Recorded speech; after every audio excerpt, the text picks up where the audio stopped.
Abarukujunanwa na Amon Betunguru w'emyaka 36, David Bafasho w'emyaka 30, Junior Musinguzo w'emyaka 36 na Timothy Timanyabona abatuze ba Bwizubwera hamwe na Edison Rwomushano w'emyaka 42 umutuze wa Nkokonjeru na Medias by'omuhanji owakamukuzo muri Mbarara City. Aba barebukireho mu misho g'umuramuzi mukuru wa Mbarara kandi bashomerwa rubanja urwo kwibente kandi ubona barwe hakine.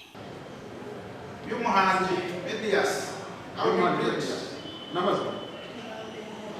Twagambaho na mukama wente yibirwe kabagwa habiri 10 kwezi kwa mwende 2022 kandi ebi nibyo yatugambira. Babiri 10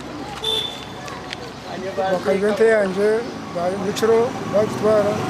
nanje bateko baje mu family yanje bajibaga kugwa mucaka cyo mugongo nyuma bashobora hem inyama n'urufu n'umusyo kurga cyo cyo mugongo na nyama zivu dona barakusho ihaho bifu amafu bagare kagari kandi so na za polisi ya reportinga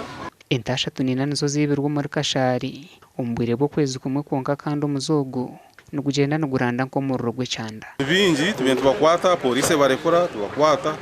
polisi bahya bondi so cyo twizaraha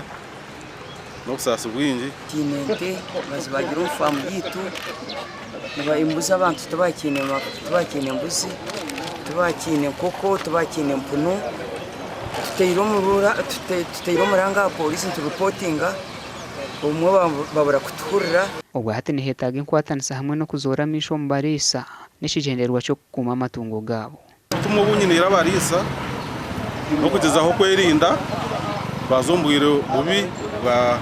bwiciro cyukuru abo bwa hati bari mu cyome kusiye biro bitano byo kwezi ku 10 obo baragarucyo mukoti kwetonganaho gasha kwa Aidan bataringaya.